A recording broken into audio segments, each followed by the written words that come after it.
Salut tout le monde, j'espère que vous allez bien. Je suis trop contente de vous retrouver aujourd'hui dans cette nouvelle vidéo. Aujourd'hui, on traite une vidéo accessoires. J'ai eu, il y a quelques semaines, une question autour des chaussettes à la base. On me demandait, voilà, quelles chaussettes choisir en fonction de notre look, dans quelle mesure ça peut avoir un impact dans le rendu de nos tenues. Et je me suis dit, bon, chaussettes, c'est un sujet qui est hyper niche. On va traiter le sujet des petits détails, des accessoires qui font la différence dans nos tenues. Catégorie par catégorie, je vais vous montrer comment j'ai assorti tout ça à mes looks pour les peaufiner, pour les rendre plus forts, plus chic. Ça dépend des situations. On commence tout de suite. La première catégorie d'accessoires, fidèles compagnons au pluriel de mes tenues, ça n'échappera à personne, c'est les bijoux. Une bonne composition de bijoux, un simple bijou fort peut réveiller n'importe quelle tenue décontractée. On n'est pas obligé de tout donner sur le prêt-à-porter.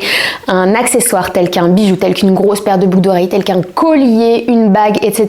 Ça peut prendre toute la place sur notre tenue et donc à ne surtout pas négliger. Qu'est-ce que je vais aimer comme bijoux? Déjà, en ce qui concerne les catégories, les marques de bijoux, première chose que j'adore, c'est fouiller du côté vintage seconde main. Ce que je vais apprécier entre autres, c'est des mélanges de perles et de doré. Je vais apprécier aussi des grosses pièces dans des formes élégantes telles que des fleurs, pourquoi pas, ou des gouttes. C'est vraiment du cas par cas. J'ai eu un récent coup de cœur, marque produit. Il fallait absolument que je vous en parle. Je vous l'ai déjà montré sur Instagram et d'ailleurs, petit teasing depuis le début de cette vidéo. C'est cette marque de bijoux qui s'appelle Efeng que je ne connaissais pas du tout et pourtant c'est vraiment tout ce que j'aime. D'un point de vue style, on est sur de l'élégance, mais on n'est pas sur un rendu trop guindé, parfait pour, voilà, comme je vous le disais, peaufiner nos tenues, ajouter une petite touche de brillance, une touche fraîche, chic. J'ai des petits trésors parfaits pour le printemps. Première chose, on va s'attaquer aux boucles d'oreilles. Typiquement, ce que je peux aimer au niveau des boucles d'oreilles, c'est des grosses paires comme celle-ci. Là, on est sur un modèle effet nacre avec un bijou effet pierre au milieu qui apporte une sublime brillance pour des looks plutôt romantiques. Ça peut être canon. Ce que je porte aussi résolument printanier également, c'est cette bague qui est une bague en fait qui vient entourer le doigt avec des détails papillons, sont ravissants. J'ai la version boucle d'oreille aussi que je vais vous présenter. Elles sont ravissantes avec, comme je vous le disais, une jolie blouse. Ça peut être du plus bel effet et ça va être un détail hyper important dans le rendu de votre tenue. Pour ma part, je ne porte pas de parure et en général, c'est vrai qu'on dit que les parures ont un effet un petit peu vieillissant dans le look. Porter un ensemble boucle d'oreille, bague, porter un ensemble collier, boucle d'oreille, c'est pas ce qu'il y a de plus moderne. Donc je vous recommanderais quand même d'assortir des pièces qui sont différentes pour en tirer le meilleur parti possible. Autre chose typiquement printanier et dans cet équilibre chic, légèrement régressif, j'ai pris une parure collier boucle d'oreille que je ne porte toujours pas ensemble, mais j'ai craqué à la fois pour les boucles d'oreille et pour le collier. De loin, on dirait un simple collier en perles. Quand on se rapproche, on voit qu'il y a des petits détails. En fait, les perles, certaines perles sont des cerises. C'est adorable. Comme je vous le disais, j'adore cet équilibre entre perles et métallerie dorée. Donc, on y est. C'est printanier, c'est frais, ça vient habiller n'importe quel look. On va le porter avec une tenue en contraste, par exemple avec un t-shirt, un simple t-shirt qu'on viendra réveiller au contact d'une perle qui fera passer le look d'un look décontracté à un look chic. C'est juste sublime. Et les boucles d'oreilles, ce serait un peu plus libre. Les boucles d'oreilles, on pourra les porter davantage dans des tenues un petit peu plus habillées, par exemple pour un dîner. Dites-moi ce que vous en pensez. J'ai adoré découvrir ces bijoux et ça résume un petit peu ce que je cherche dans le cadre de mes bijoux. Et au quotidien, c'est du cas par cas. On va avoir des tenues simples, on va les réveiller au contact de gros bijoux. On va avoir des tenues qui sont déjà très élégantes, très fortes. On va un petit peu plus doser. On pourra mettre par exemple des puces d'oreilles ou alors on pourra mettre des bijoux où il y a simplement de la métallerie dorée, pas trop forte. Voilà, c'est à tester, c'est vraiment du cas par cas en fonction du rendu qu'on souhaite, de la tenue également qu'on a déjà concocté. Les bijoux viennent en dernier, à moins d'avoir un bijou super fort et de vouloir en faire le centre de notre tenue. Mais voilà, le constat est clair, les bijoux contribue fortement au rendu de nos tenues. Le deuxième accessoire qui va avoir son impact dans le rendu de nos tenues, c'est un accessoire qui nous accompagne au quotidien, sans doute un choix plus réfléchi que les bijoux et un investissement aussi, c'est bien évidemment les sacs à main. Le bon sac à main peut accompagner tout plein de tenues, un sac à main de qualité choisi dans une forme intemporelle mais dont on ne se lasse pas, dans une couleur intemporelle aussi suffisamment pour accompagner le maximum de notre tenue, va avoir une grande importance dans notre dressing. On a aussi des achats coup de cœur en ce qui concerne les sacs à main, des couleurs coup de cœur qu'on souhaite pour réveiller n'importe quel look, tel qu'un rouge, tel qu'un bordeaux, tel qu'un vert, pourquoi pas. C'est vraiment en fonction de vos besoins et de vos coups de cœur. Je vais vous illustrer ma catégorie sac à main avec un très beau sac d'une marque française. Cette marque française, elle s'appelle Maison Rinceau. Pour la précision, le rinceau est un motif ornemental qu'on retrouve dans l'architecture, notamment sur certaines moulures. Un élément qu'on va retrouver sur le fermoir de ce sac à main, c'est pourquoi je l'ai choisi, parce qu'il avait un détail très très chic. Vous voyez, un coup de cœur sur un sac à main, ça peut se jouer à peu de choses, et notamment sur les ornements du sac à main, entre autres un fermoir en métal doré. Je trouve que c'est le petit détail qui change la donne. On est sur un modèle qui est assez classique. On a quand même une courbe arrondie qui le rend un petit peu moderne, mais on peut complètement l'envisager au quotidien. Porté à la main, terriblement élégant, porté en bandoulière sur l'épaule ou en travers du corps. Je l'ai choisi dans une couleur un peu différente, une couleur prune, donc qui va changer des classiques noirs ou camel, et pourtant vous voyez que la couleur elle n'est pas trop forte non plus, donc on vient se placer au milieu entre une couleur dont on pourrait se lasser facilement et une couleur qui est un peu plus neutre. Bien évidemment cette forme elle se décline en d'autres coloris, donc il y en aura pour tous les goûts si jamais vous aimez le modèle. Cette couleur est vraiment sublimement réveillée avec les détails dorés. La qualité c'est aussi un gros sujet hyper important en ce qui concerne les sacs à main. Ça contribue au rendu élégance et tout simplement à l'intemporalité de la pièce, la durabilité. En tout cas, ceux-ci sont fabriqués à la main en Italie. C'est vraiment une très belle pièce avec de belles finitions. Donc si jamais ça vous intéresse, vous aurez bien évidemment le lien en barre d'infos. On n'est pas obligé d'être sur le sac classique, forme carrée, noir pour avoir un sac chic et intemporel. On peut s'éloigner un petit peu du chemin initial et réussir à trouver un entre-deux parfait et durable. Troisième catégorie d'accessoires qui vont faire la différence dans nos tenues. J'en porte très souvent. C'est un de mes alliés au quotidien qui change complètement la donne. C'est bien évidemment les foulards.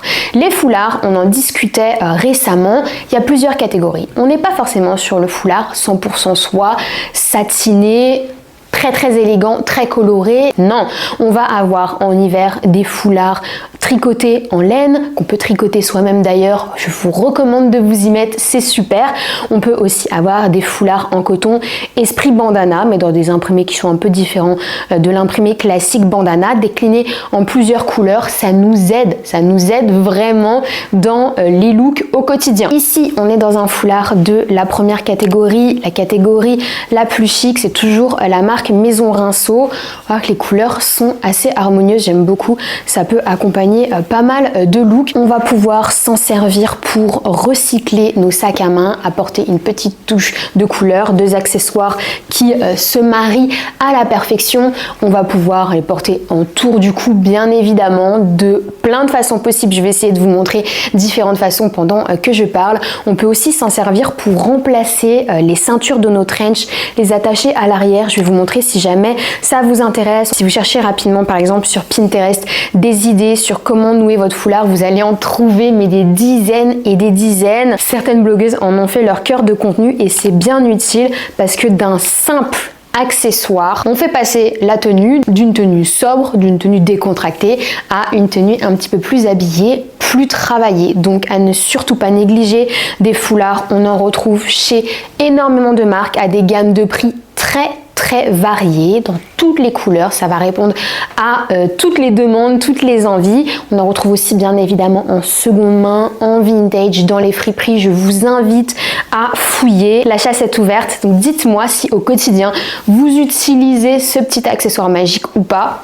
Sinon, qu'est-ce que vous attendez? Quatrième accessoire, et toute ma vidéo partait de cette demande concernant cet accessoire, c'est donc les chaussettes. Les chaussettes, bien évidemment qu'elles vont avoir un rôle à jouer dans nos tenues. Tout dépend, encore une fois, du style que l'on souhaite avoir, du rendu, de la paire de chaussures, du look. C'est encore une fois du cas par cas, mais comme sur tous les sujets et sur toutes les catégories d'accessoires. Les chaussettes, moi j'aime bien en avoir une petite collection de chaussettes différentes, de couleurs différentes. Je vous recommanderais les paires Calzedonia. Ils ont une qualité de paire de chaussettes assez fine, légèrement haute, qui décline en plein de couleurs, et il les décline aussi en fonction des couleurs tendances des saisons, donc ça peut être intéressant. Je vous parle de Calzedonia, mais ça pourrait être d'autres marques. Si vous avez d'autres marques à nous recommander, bien évidemment faites-le. Les situations dans lesquelles je vais avoir recours aux chaussettes, c'est principalement quand je vais porter des mocassins à la demi-saison quand il fait encore un petit peu frais, ou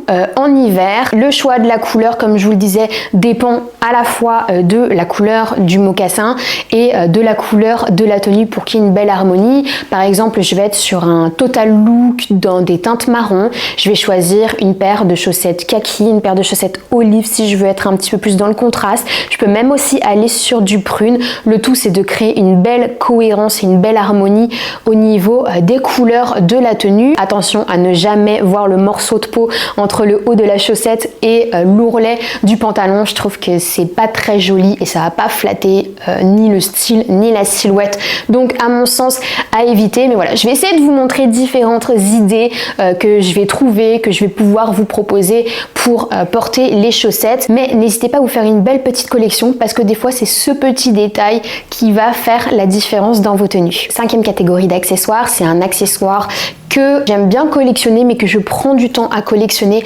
parce qu'il peut être, à mon sens, un petit peu capricieux, c'est la broche. J'en ai quelques-unes de maisons de luxe qui sont vintage, que j'ai eu à de très bons prix.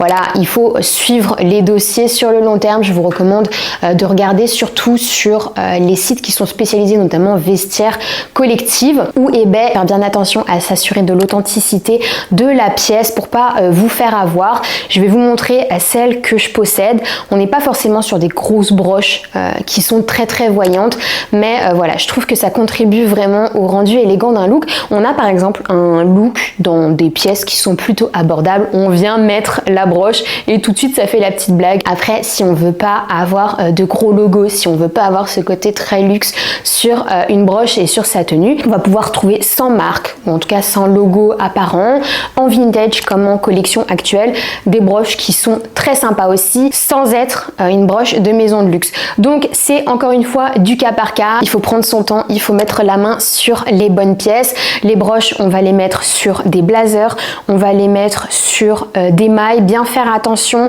à la lourdeur de la broche versus l'épaisseur de la maille ou de la pièce de manière générale. Faut surtout pas que ça tire, non seulement ça va abîmer votre pièce, mais en plus de ça, le rendu sera pas très joli. Des fois je les épingle sur des écharpes, ça peut être sympa aussi. Donc voilà, dites-moi si vous avez d'autres façons de porter les broches, mais je trouve que c'est un accessoire aussi qui fait ses preuves, qui est super important dans nos tenues. La dernière catégorie d'accessoires que je voulais aborder avec vous aujourd'hui, et elle fait sens également dans cette vidéo, c'est la catégorie des ceintures. Les ceintures, bien évidemment qu'elles peuvent contribuer au rendu final de notre look, c'est pas simplement un accessoire utile. Il existe tout plein de ceintures. D'ailleurs, mes ceintures préférées, je dois dire que ce ne sont pas des ceintures de luxe, c'est des ceintures de marque intermédiaire telles que Cézanne et Balzac. Cézanne en a un modèle qui reconduit, c'est un permanent et qui décline dans différents coloris, différentes fantaisies que j'aime beaucoup. C'est la Levi's si je dis pas de bêtises. Je l'ai en léopard, une petite ceinture léopard. Vous avez un total look jean, ça fonctionne à merveille. Vous avez un jean avec une chemise blanche, vous avez un jean avec une simple maille. C'est le détail qui fait la différence. On adore. De chez Balzac, j'en ai 3 aussi que j'aime. Mes 2 favorites, c'en est une camel. Pareil, hein. Très souvent, je suis sur des sangles qui sont un entre-deux, entre une sangle large et une sangle fine. Trop fin, ça risque de pas être joli parce que ça va pas recouvrir le bouton. Je déteste quand une ceinture ne recouvre pas le bouton du jean, dans le cas où on la porte par-dessus un jean. Donc il faut que ce soit suffisamment large, et trop large, je trouve que ça mange trop la silhouette. C'est encore une fois du cas par cas, mais très souvent je fais attention à ce genre de détails. J'en ai une rouge de chez Balzac, le rouge pareil, petit accessoire qui réveille n'importe quelle tenue, et j'en ai une camel. Camel je porte beaucoup, ça va se porter soit avec du denim, le denim et le camel fonctionnent très bien, encore mieux que le noir. Je trouve le noir éteint un petit peu la silhouette alors que le camel la réveille. Ça va fonctionner avec du bleu marine, ça va fonctionner avec du beige aussi dans un camailleux. Tout plein d'options qui s'offrent à nous. J'en ai aussi une assez récente de chez Sandro, chocolat parfait entre deux, entre le noir et le camel, avec une belle boucle bijou. C'est sublime et j'ai envie de m'arrêter là. J'en ai d'autres mais celles-ci font vraiment partie de mes préférées, et vous voyez c'est même pas de luxe, j'en ai deux de luxe. J'ai une Hermès que j'ai achetée fièrement il y a quelques mois et qu'au final en fait j'ai toujours pas vraiment portée, et j'en ai une Céline aussi qui est jolie mais qui prend beaucoup de place visuellement, pas non plus une affiche publicitaire, donc c'est vrai que je la porte un petit peu moins souvent que des simples ceintures qui n'ont aucun logo apparent, voilà, dont je me lasse beaucoup moins. Moralité de l'histoire. Voilà tout le monde, j'en ai fini avec cette petite vidéo, j'espère qu'elle vous a plu. N'hésitez pas à me faire un retour en commentaire sur les différentes catégories qu'on a abordées. Vous retrouverez bien évidemment toutes les pièces qui sont disponibles en barre d'infos, que ce soit mes bijoux, que ce soit la maroquinerie, Maison Rinceau, que ce soit les ceintures aussi, recommandations, chaussettes, etc. Je vais essayer de vous faire une description complète. Si vous êtes nouveau ou nouvelle sur cette chaîne, que vous voulez suivre les vidéos tendance, conseils, look, histoire de la mode qui est ici, n'hésitez pas à vous abonner, et surtout n'hésitez pas à vous abonner à mon Instagram, là où je poste au quotidien des photos de mes looks, des conseils, des sélections story. On échange un max en DM. Voilà, je fais plein de gros bisous et je vous dis à la prochaine.